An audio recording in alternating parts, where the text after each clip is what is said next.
खबर तफसील से। कुल जमाती फेडरेशन मुस्लिम नुमाइंदा कौंसिल ने एटीएस की कार्रवाई पर कई सवालात उठाए हैं। कौंसिल के नुमाइंदा वफ्द ने इस ताल्लुक से मुंबई पहुंचकर एटीएस चीफ अतुल कुलकर्णी से मुलाकात की और आईसिस के नाम पर हो रही गिरफ्तारियों पर अपना मौक़िफ़ रखा। इस ताल्लुक से कौंसिल के जिम्मेदारों का कहना है कि एटीएस चीफ ने यकीन दिलाया है कि बेकसूर अफराद के साथ ज्यादती नहीं होगी।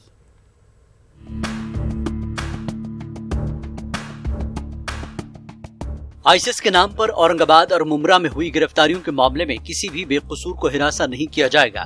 इस बात की यकीन दहानी महाराष्ट्र एटीएस चीफ अतुल चंद्र कुलकर्णी ने दिलाई है।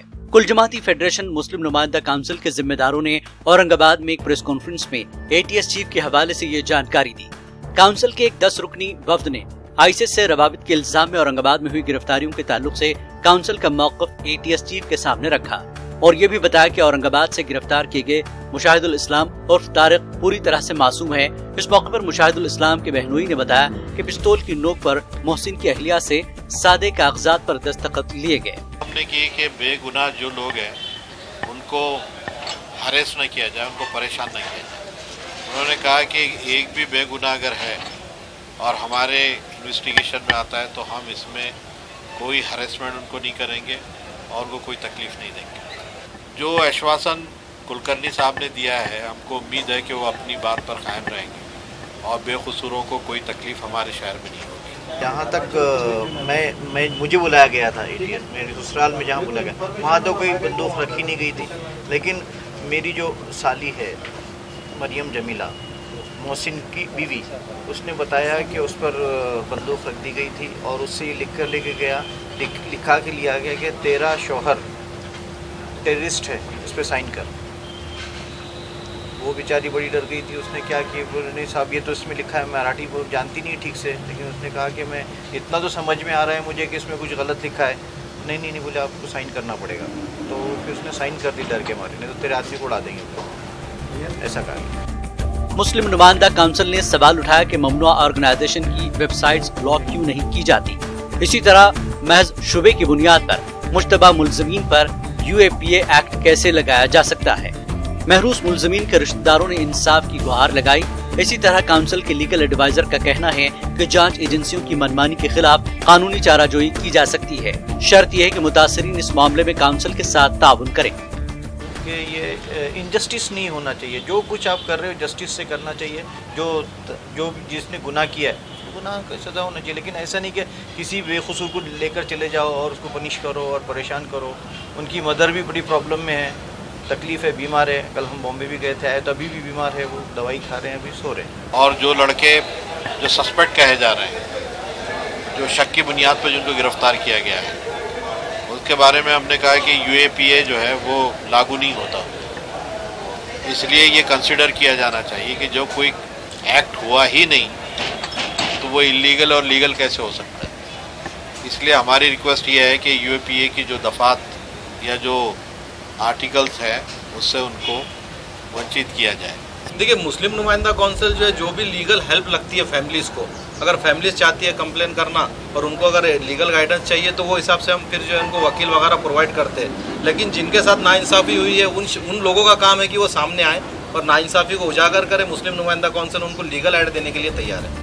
काउंसिल के सदर का कहना है कि डोंबिवली में हथियार बरामद होने के बावजूद मुल्ज़मीन को फौरी जमानत मिल जाती है, लेकिन दूसरी जानिब महज शुबे की बुनियाद पर मुल्ज़मीन को यूएपीए के तहत सलाखों के पीछे डाल दिया जाता है।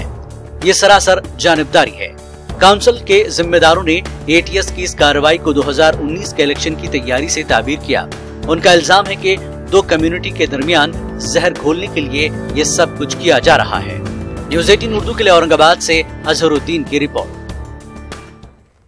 बाबा कौम गांधी जी की बरसी के मौके पर उनके मुजस्समे पर अखिल भारतीय हिंदू महासभा की जानिब से गोली मारने के वाकये को लेकर 400 मजम्मतों और एहतजाज का सिलसिला चल पड़ा है। इस दौरान महाराष्ट्र से एनसीपी लीडर जितेंद्र औहाड ने कहा कि गांधी और उनके नजरियात कभी नहीं मरेंगे। वो इस मुल्क के हर शहरी के दिल में जिंदा हैं, लेकिन इस वाकये ने हमारा सर शर्म से झुका दिया है।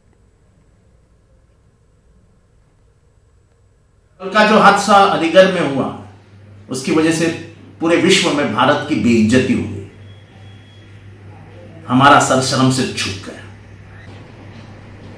चेहरे पे नकाब तो गांधी का है, लेकिन दिल धड़कता है नथुराम के लिए। जो कुछ हुआ वो यही बताता है कि गांधी जी का खौफ कितना है, इनको कितना गांधी जी के ख्यालों से, विचारों से डर लगता है। लेकिन ये बात भी उतनी ही सच है कि तुम चाहे कितनी गोलियां मारो, गांधी कभी मर नहीं सकते। वंचित अघाड़ी के लीडर प्रकाश अंबेडकर का कहना है कि 21 फरवरी को राम मंदिर की तामीर का ऐलान मुल्क को फसादात की आग में झोंकने की आरएसएस की साजिश है और वंचित अघाड़ी इस साजिश को कामयाब नहीं होने देगी। प्रकाश अंबेडकर औरंगाबाद में एक प्रेस कॉन्फ्रेंस से खिताब कर रहे थे। इस मौके पर दलित लीडर ने 21 फरवरी से कबल महाराष्ट्र में अमन मार्च निकालने का ऐलान किया। संपूर्णानंद सरस्वतीच्या मुखातून 21 फेब्रुवारीला राम मंदिराची निर्माण होईल म्हणून अशी घोषणा केली। हा सरळ सरळ दंगली घडवण्याचा असणारा अजेंडा असं मी त्या ठिकाणी मानतो। सुप्रीम कोर्टात हे मॅटर आहे, सुप्रीम कोर्टाचा निकाल येईपर्यंत थांबलं पाहिजे होतं, पण हे असंवैधानिक आरएसएस असल्यामुळे ते संविधानातल्या सुप्रीम कोर्टाला मानत नाही, हे पुन्हा अधोरेखित झालं। मुंबई में हीरो की ताजिरों को बेवकूफ बनाने वाले मुलजमीन को मुंबई पुलिस ने गिरफ्तार कर लिया है। वाजिरे के बदमाशों ने 27 करोड़ के हीरे चोरी किए थे। गौरतलब है कि ये मुलजमीन कुंभ मेले में साधु की शक्ल में छुपे हुए थे।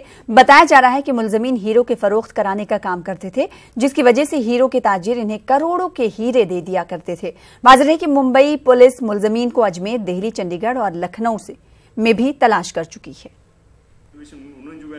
11 दिसंबर को बीटीसी पुलिस स्टेशन में 26 करोड़ 51 लाख रुपए का ये मामला दर्ज किया गया। इसमें जो डायमंड का ब्रोकर था यतीश पिचाड़िया करके, ये 26 अलग अलग व्यापारियों से डायमंड जमा करके यहाँ से भाग गया था, जिसका कोई वेयर अबाउट पता नहीं चला था। सेम डे उसमें ऑफिस दाखिल करके पीआई खानविलकर जो क्राइम पीआई है और उनके सहकारी अलग अलग जगह पे जाके जब इसकी खोजबीन की गई तो पता चला कि ये जो इसका जो मेन आरोपी है काफी जगह पे, जैसे अजमेर, राजस्थान, दिल्ली, चंडीगढ़, शिमला, वृंदावन, आगरा, लखनऊ, बिहार, उड़ीसा, भुवनेश्वर, प्रयागराज, इसी अलग अलग जगह पे अपना भेज बदल के वहां छिप रहा है, भाग रहा है, जिसके ऊपर में कंटिन्यूस ट्रैक करके आखिर में बॉम्बे के पास में इसको, मुंबई के पास इसको पकड़ा गया। मुस्लिम रिजर्वेशन के मुतालबे को बुल्डाना जिले कांग्रेस कमेटी की जानिब से कलेक्टर दफ्तर के सामने एक रोजा धरना दिया गया और इस धरने में कांग्रेस के कारकुनान समेत सैकड़ों की तादाद में मुसलमानों ने शिरकत कर हुकूमत से मुसलमानों को 5% रिजर्वेशन देने का मुतालबा किया। धरने के इख्तिताम पर जिला कलेक्टर को मेमोरेंडम पेश किया गया, जिसमें मुसलमानों की पसमानदगी के मद्देनजर मुसलमानों को रिजर्वेशन देने का मुतालबा किया गया। दुख की बात है कि ऑनरेबल हाई कोर्ट ने मुस्लिम समाज को आरक्षण देना जायज़ है, सही है, ये बोलने के बावजूद भी आज तक महाराष्ट्र शासन ने इस पर कोई दखल नहीं लिया। ये हमारे लिए बहुत खेद की बात है। 5% जो आरक्षण हमको दिया गया था वो आरक्षण आगे कंटिन्यू करे और ये हमारा हक है, कानूनी हमारा हक है ये, और ये मुस्लिम समाज को बहुत ही ज़रूरत है। जैसा कि आपको मालूम है कि राजेंद्र सच्चर समिति ने जो अहवाल दिया था, उस अहवाल के मुताबिक अगर देखा जाए तो मुस्लिम समाज ये बहुत ही पिछड़ा वर्ग है। बिरादरान वतन में सोशल मीडिया के जरिए इस्लाम के खिलाफ गलत फहमियां फैलाई जा रही हैं। ताहम बिरादरान वतन को इस्लाम की सही तालीमात से वाकिफ कराने और गलत फहमियों को दूर करने अमरावती में जमात इस्लामी हिंद ने अहम पहल की है। जमात इस्लामी हिंद की अमरावती यूनिट शहर के मुख्तलिफ तफरीही मकामात पर सयाहों को इस्लाम की तालीमात से आगाह करा रही है। कौमी यकजहती की अहमियत और जरूरत पर भी इस मौके पर जोर दिया गया। आज जैसे जैसे इस्लाम टेक्नोलॉजी बढ़ती जा रही है, वैसे वैसे गलत फहमियाँ भी बढ़ती जा रही है। इस गलत फहमियों को दूर करने के मकसद के तहत हम लोगों ने इस मुहिम का, कहते हैं सेहतमंद मुआशरे की बुनियाद नौजवानों पर मुनहसर होती है, जिसके लिए नौजवानों का भी सेहतमंद होना लाजमी है। इसी के बायस मुंब्रा में नौजवानों को max martial arts, karate, MMA, fighting जैसे कई खेलों की याकूब खान की जानिब से मौलाना अबुल कलाम आजाद स्टेडियम में मुफ्त तरबियत दी जाती है। यहां से तरबियत हासिल करदा 60 तलबा ने बैन रियासती मुकाबले में हिस्सा लेकर बेहतरीन कारकर्दगी का मुजाहरा करते हुए गोल्ड मेडल व नकद इनाम जीतकर शहर का नाम रोशन किया है। ये मुमरा के लिए बहुत बड़ी खुशी की बात है कि all India mix martial art जैसे बड़े स्टेज पे नेशनल लेवल चैंपियनशिप जिसमें ऑल इंडिया से तेलंगाना, हैदराबाद, दिल्ली, बेंगलोर, कलकत्ता और चेन्नई जैसे स्टेट ने पार्टिसिपेट किया था और मुमरा के बच्चे महाराष्ट्र लेवल की तरफ से खेले गए थे। उसमें अल्हम्दुलिल्लाह 60 बच्चे मुमरा की तरफ से गए थे और उन्होंने अपनी एक फन पे, एक हुनर पे उन्होंने जीत हासिल की। दीनी मदारिस और मस्जिदों में चलने वाले मकतबों में तदरीसी खिदमात अंजाम देने वाले असातिज़ा की तरबियत के लिए नांदेड़ में 5 रोज़ा तरबियती प्रोग्राम मुनक्किद हुआ। राब्ते मदारिस इस्लामिया जिला नांदेड़ की जानिब से मुनक्किद किए गए प्रोग्राम में मारूफ आलिम दीन मौलाना अब्दुल कवी को मदऊ किया गया। मौलाना ने मदारिस के असातिज़ा को अरबी तालीम के तदरीसी उसूलों के बारे में अहम मालूमात दी। राब्ता मदारिस इस्लामिया जिला नांदेड़ की जानिब से दीनी मदारिस के जिम्मेदारान व असातिज़ा के लिए 5 रोज़ा तरबियती कैंप का अहतमाम किया गया। देगलोर नाका के मदरसा अरबिया तजवीदुल कुरान में 5 रोज़ा निज़ामुल अमल उन्वान के तहत चलने वाले इस कैंप में शहर और बैरून मकामात के और नामवर उलमा किराम की रहनुमाई हासिल रही। हज़रत मौलाना अब्दुल कवी साहब की रहबरी और सरपरस्ती में वहाँ के जो ट्रेन असातिज़ा हैं जो वहाँ पर मुस्तकिल तरबियत और तालीम का निज़ाम संभालते हैं, तो ऐसे मशाक असातिज़ा किराम को नांदेड़ भेजा गया और उन्हीं के निगरानी में 5 दिन, आज का चौथा दिन अल्हम्दुलिल्लाह तालीमी और तरबियती उनकी को मजलिसें चल रही है, जिसमें शहर के मुअज़्ज़ज़ उलमा किराम भी तशरीफ़ लाए और इन दिनों में रोज़ाना एक आलिम दीन का खिताब रखा गया। 5 रोज़ा तरबियती कैंप के पहले रोज़ मुफ्ती अब्दुल मुग़नी मुज़ाहिरी, दूसरे रोज़ मुफ्ती खालिद शाकिर कासमी, तीसरे रोज़ मौलाना साद अब्दुल्ला नदवी और चौथे रोज़ मुफ्ती वकायतुल्लाह कासमी ने बयान और रहनुमाई की। जमीयत उलमा महाराष्ट्र के सदारती और मुख्तलिफ ओहदों के इंतखाबी नताइज को सदर जमीयत मौलाना सैयद अरशद मदनी ने कालअदम करार दिया। वाज़ेह है कि भिवंडी में मुनक्किद होने वाले जमीयत उलमा महाराष्ट्र के इंतखाबात में मौलाना हलीमुल्लाह कासमी की फतेह हुई थी, लेकिन मौलाना अरशद मदनी ने इंतखाबात को बातिल करार देते हुए शिकस्त खुर्दा जमीयत उलमा महाराष्ट्र के साबिक सदर मौलाना मुस्तकीम अहसन आजमी को दोबारा सदर के ओहदे पर नामजद कर दिया।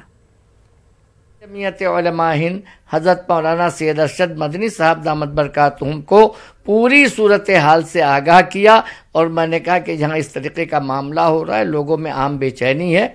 उसके बाद हज़रत तशरीफ़ लाए और मुझसे और मौलाना हलीमुल्लाह साहब से अलग अलग गुफ्तगू की और उसके बाद उन्होंने ये फ़ैसला किया कि जो मौजूदा इंतखाब जो है उसको कलअदम करार दिया जाता है और साबिका ओहदेदार बहाल किए जाते हैं या आइंदा टर्म तक वो अपनी काम का शुरू करते रहेंगे।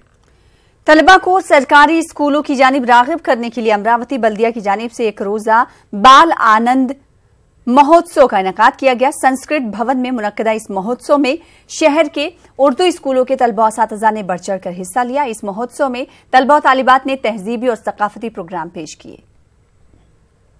अमरावती महानगर पालिका शिक्षण विभाग महिला और बाल कल्याण समिति की जानिब से मुनक्किदा बाल आनंद महोत्सव में मुख्तलिफ किस्म के दालान यहाँ पर लगाते हैं और मुख्तलिफ किस्म की मुकाबला आराई का यहाँ पर प्रोग्राम यहाँ पर लिया जाता है। तहजीबी और सकाफती प्रोग्राम भी यहाँ पर मुनक्किद है। तो बाल आनंद महोत्सव के तहत उर्दू दालान गोशे उर्दू के सामने हम खड़े हैं। यहाँ पर कांग्रेस के कौमी सदर राहुल गांधी ने मोदी हुकूमत के बजट पर सख्त तनकीद की। राहुल गांधी ने कहा कि इस बजट से किसानों का अपमान यानी उनकी बेइज्जती की गई है। किसानों के लिए यौमिया 17 रुपए किसानों की बेइज्जती है। दिल्ली में मुख्तलिफ अपोजिशन पार्टियों के मुश्तरका प्रेस कॉन्फ्रेंस में राहुल ने ईवीएम को लेकर उठ रहे सवाल के ताल्लुक से भी बातें की।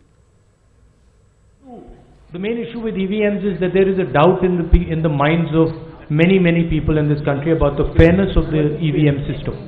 And so we want to create a backup system so that people can be certain about what is going on. It is about building the confidence of people in the electoral system. And yes, we are looking at that measure. 3.5 lakh crore रुपए 15 लोगों का कर्जा माफ कर सकते हो और किसान को आप 17 रुपए देते हो, दिन के 17 रुपए। अपमान नहीं है तो क्या है? तो बिल्कुल चुनाव किसान के मुद्दे पर, रोजगार के मुद्दे पर और इंस्टीट्यूशनल जो आक्रमण हो रहा है इन 3 मुद्दों पर चुनाव होगा। और आखिरी बात और जो बहुत जरूरी बात है, प्रधानमंत्री जी के भ्रष्टाचार, राफेल मामले पे चुनाव होगा। कर्नाटक के अवाम मरकजी बजट पर मिले जुले रद्द-ए-अमल का इजहार कर रहे हैं। जानकारों का कहना है कि इंतखाबी बजट होने की वजह से पीयूष गोयल ने आम आदमी को राहत देने की कोशिश की है, लेकिन कर्नाटक बिलखसूस हैदराबाद कर्नाटक के लिए बजट में कोई खुशाइंद ऐलान नहीं है। इस मामले पर हमारे नुमाइंदे जवाद मीर ने बात की HKCI के सदर से। वजीर पीयूष गोयल इंटरिम बजट पेश कर चुके हैं, जिसमें कुछ ऐलानात वगैरह किए गए हैं। बजट में क्या खुशकुल ऐलानात किए गए हैं, किस तरह की मायूसी वगैरह है, इस पूरे मामले पर हम बातचीत करने के लिए हमारे साथ मौजूद है Hyderabad Karnataka chamber of commerce के सदर जनाब अमरनाथ पाटिल साहब। पाटिल साहब, बजट में आपको क्या दिख रहा है कि जिसको आप पॉजिटिव चीज़ क्या नज़र आ रही है आपको बजट में? ये इलेक्शन ओरिएंटेड इंटरिम बजट है, इंटरिम बजट, उस हिसाब से प्लस पॉइंट्स तो बहुत रहना चाहिए है।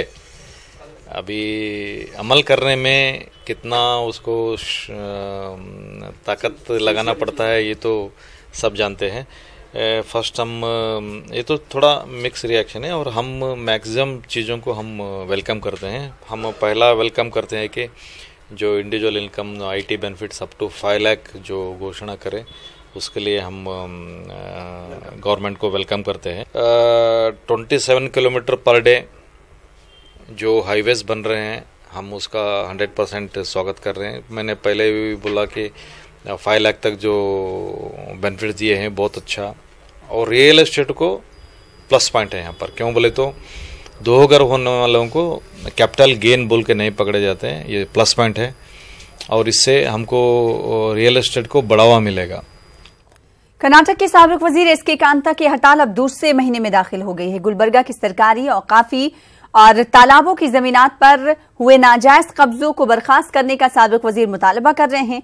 हड़ताल के पूरे 32 दिन मुकम्मल होने के बावजूद कोई सियासी लीडर SK कांता से मिलने नहीं पहुंचा। SK कांता से बातचीत की हमारे नुमाइंदे SA जवाद मीर ने। अन्ना हज़ारे अपने आबाई गांव रालेगंज सिद्दी में हड़ताल पर बैठे हुए हैं, अभी हालिया दिनों में बैठे हैं, लेकिन गुलबर्गा में गुज़श्ता 1 माह से साबिक रियासती वज़ीर SK कांता अपने मुतालबात को लेकर हड़ताल पर बैठे हैं। DC ऑफिस के करीब बैठे हुए हैं। 31 दिसंबर 2018 से यहाँ पर बैठे हुए, आज 1 फरवरी है, अभी तक कुछ पॉजिटिव रेस्पॉन्स नज़र नहीं आ रहा। DC ऑफिस यहाँ से चंद कदम के फासले पर है। आइए बात करते हैं कांता साहब से कि किन मसाइल पर अब तक पेशरफ्त हुई है, हुकूमत की जानिब से क्या कुछ गुड रिस्पांस वगैरह मिला है। सर, आप 1 माह आपका कंप्लीट हो चुका है, तो अभी तक क्या रिस्पांस है? एडमिनिस्ट्रेशन की तरफ से क्या रिस्पांस है या सरकार की तरफ से क्या रिस्पांस है? आज 32वां दिन है मैं बैठा हूँ। पब्लिक इंडिविजुअली आ रहा है, कोई पॉलिटिशियंस अभी तक तो नहीं है। मैं डिस्ट्रिक्ट मिनिस्टर को और यहाँ का MP को मैं लेटर दिया हूँ जो हालत है और हमारा डिमांड क्या है। कोई डिमांड नहीं है, पब्लिक का डिमांड है। जो कानून बनता है पब्लिक के लिए बनता है, वो कानून वायलेशन कर जो आज किसानों को उनका ज़मीन लेकर जो राजश्री सीमेंट फैक्ट्री वाले 2011-12 में सीमेंट लेकर सरकारी ज़मीन को 8 लाख रुपए देते और खास जो किसानों को 3.5 लाख रुपए देते। कर्नाटक के सीनियर कांग्रेस लीडर और साबिक वजीर आला सिद्धरमैया ने मरकजी हुकूमत के बजट को इंतखाबी हरबा करार दिया। सिद्धरमैया रायचू दौरे के दौरान मीडिया से बातचीत कर रहे थे। उन्होंने कहा कि मरकज की BJP हुकूमत ने कोई भी इंतखाबी वादा पूरा नहीं किया। फिर एक बार बजट के नाम से लोगों को सब्ज बाग दिखाने की कोशिश की जा रही है, लेकिन आवाम अब मोदी हुकूमत के जाल में फंसने वाली नहीं है। ಅವರು 5 ವರ್ಷಗಳಲ್ಲಿ ಮಾತು ಕೊಟ್ಟಂತೆ ನಡ್ಕೊಂಡಿದ್ರೆ ಇವರು ಈಗ ಹೇಳದ್ದು ನಂಬ್ಕೋಬಹುದಾಗಿತ್ತು। ಜನ ಇವರು ಹೇಳ್ತಕ್ಕಂಥ ಯಾವುದೇ ಭರವಸೆಗಳನ್ನ ಈಗ ಬಜೆಟ್ ನಲ್ಲಿ ಏನೇ ಭರವಸೆಗಳು ಕೊಟ್ಟರು ಕೂಡ people will not believe it.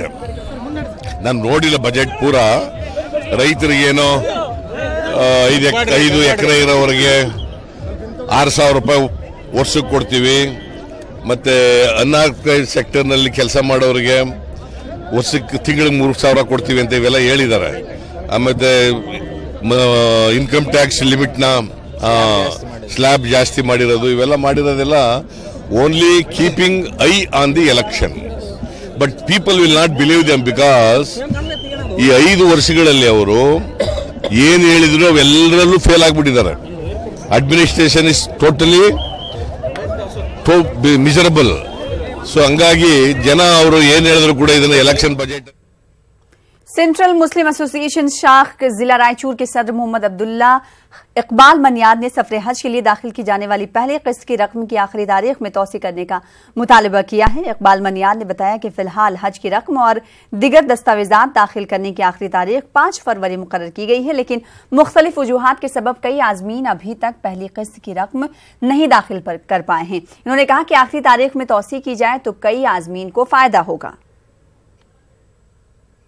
इस साल शहर रायचूर के 209 आज़मीन हज का जाना तय हुआ है और उनके जाने के लिए पहली किस्त की रकम 81,000 भरने की आखिरी तारीख 5 मरकज़ी हज कमेटी ने 5 तारीख मुकर्रर की थी।